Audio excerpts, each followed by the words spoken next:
Hello everybody, I'm back in OTTD with the Cyclotrons. I managed to make that failsafe and now the cyclotron works really perfectly. As well, during that progress of looking for the failsafe, I managed to make a cyclotron for two trains in the loop without logic circuits. So that's what I want to show today. We need a failsafe to prevent our train to get stuck, like in this situation, at this double entry signal just at the junction with the lane we want to join. And in such a case, if this has happened, our cyclotron actually failed, this train will have to now start from the scratch, and it will take some time to reach its maximum speed, and it means that it will cause incoming trains on the main lane to slow down or even stop completely. So that's what we want to prevent with the failsafe. To make that failsafe, we need to understand what is happening, why this happened. So we see the train is approaching this junction before double red entry signal. At this point, this is the last moment it could turn right onto that loop, and our double red signal is still green. So Pathfinder actually directs that train towards that signal. You can see over here the shadow of reserved track, and it leads towards that entry signal. Now what is happening? The train is coming, we're just getting onto the block with our entry signal. It still is green, but at the same time our train on the main lane touches priority. Now our double entry signal is red and the train has to stop. Make that priority longer or shorter doesn't change anything, so we need to find a different way of dealing with this problem. So let's have a look how this is done in my case. Before we go to details, let's have a look how this is working in this situation. Our train in the loop approaches the junction where it can turn right or go straight, and as well we can see the train is coming on the main lane. Our train goes straight. We can see the shadow of what Pathfinder have chosen. That selected gray track shows that we're going towards double entry signal, and our train on the main lane is almost at the start of the priority. Let me see if we can get it. So frame by frame, and we are getting to this position. We already got to the place where our train touched the block with the priority. Our combo and exit signal is already red. It would be red if we didn't have a failsafe. Our train would have to stop, and we have a green. And why we have a green now? Because we have an additional connection at the precise moment. So this connection, if you look carefully, it changed the signal from red to green just at the last instance, and it opened that way for our train. Our train is fast enough now to get the maximum speed before we even join the main lane. It has enough time to escape approaching train. With a simple solution, we prevented our cyclotron from failing. Let's have a look now how this is working when we have a normal situation. Right now our train approaches the junction, and the double entry signal is already red because it detected the train in the priority, and as well our failsafe connection to this block is red because that track is occupied by this train. So let's have a look frame by frame. We are approaching that place where we can turn right or get straight on. The double red signal is red. It means for the Pathfinder in our case that this is end of line, and it will not go that way. It will force the train to turn right, but look now what is going to happen. So that's the next frame, and our train just turned right, and because it turned right, it moved a bit forward. It removed its tail from this block, which is connected to our failsafe, and our double entry signal now is green. We can say that we were very close to fail this, but be honest, I'm watching actually already all together with all the recording and everything more than a couple of hours already, and it never failed. So I'm actually very happy about that. It's working just very close to the failure, but it is working actually perfectly. Now, why I want to have in my cyclotron 2 trains? As you can see right now, we have such a situation that we can only use one train in our cyclotron. It takes quite a long time sometimes to get that train on the main lane because it has to go all the way around. You can make it faster if you make a smaller loop, but then the train will be slower. This loop can accommodate even 3 trains, but 2 trains give you very fluent movement. So that's why I want to have only 2 trains. This is how I've done it at the first moment with logic circuits. To get maximum 2 trains in our cyclotron, I decided to divide this loop into 4 sections. 3 of them are connected to OR gates.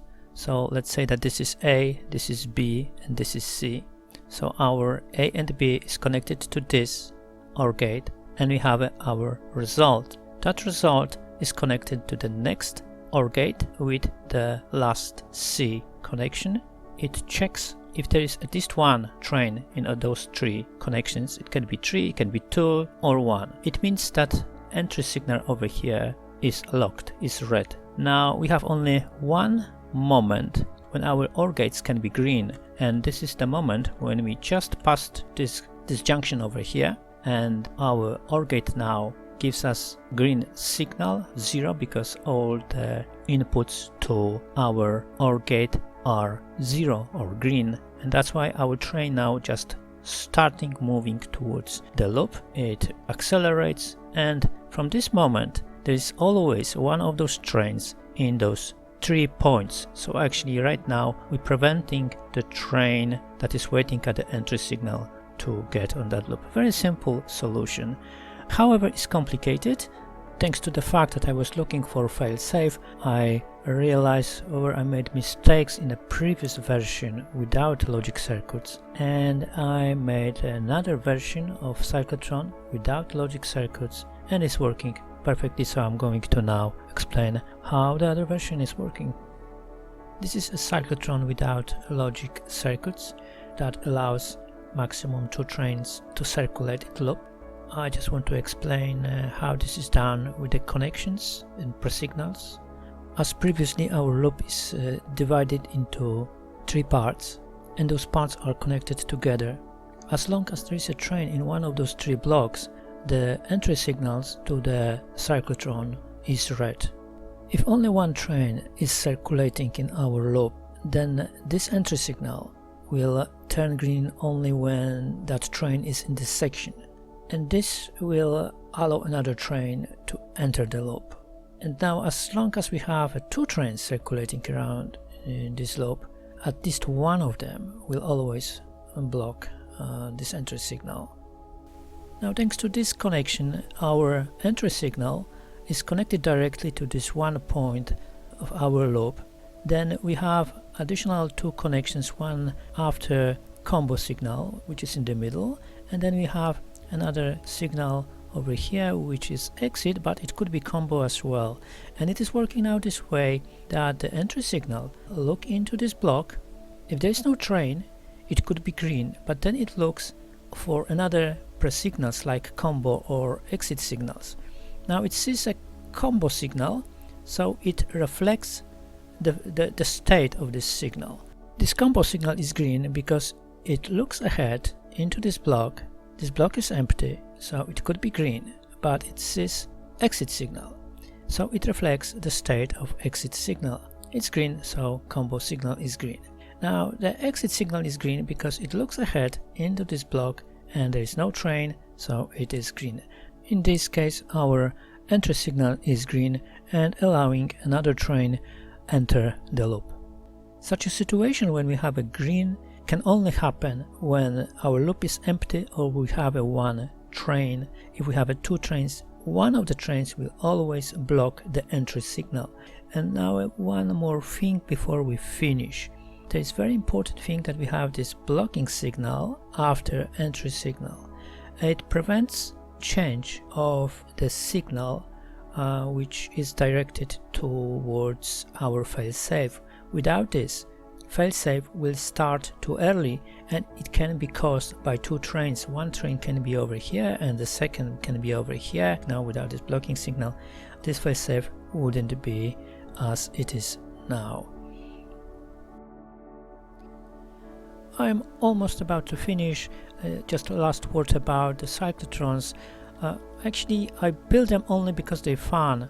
They look cool, but do they are really useful? Not really. They have a nice feature that we have this initial speed, which is nice, but sometimes those trains are circulating for a long time in the loop, especially when there is heavy traffic on the main lane.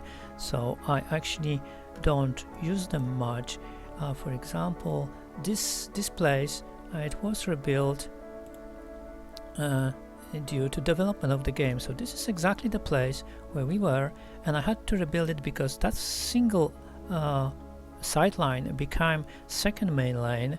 I had to build over here a backbone hub, over here side line hub, and we have right now plenty of trains. It accommodates right now more than 160 trains. So this is station right now for 92, and this one for 59. So that's more than 160 trains right now, and it's still grow up. So the cyclotron was just useless over there, but I built something like this for fun, and it's just for fun. There's no meaning for that, no priorities, nothing. It's just for fun to watch them circulate, nothing else. This is a double one.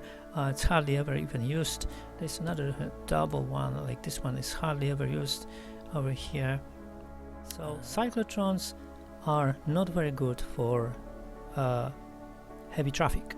It's better just to build an ordinary hub, and that will be much better. And that's it.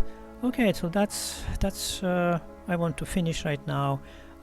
Thank you for watching, thank you for your support, thank you for all the likes. I hope that you like this video, and the informations for some are useful. Thank you, and see you in the next video. It could be a different game. Thank you, bye bye.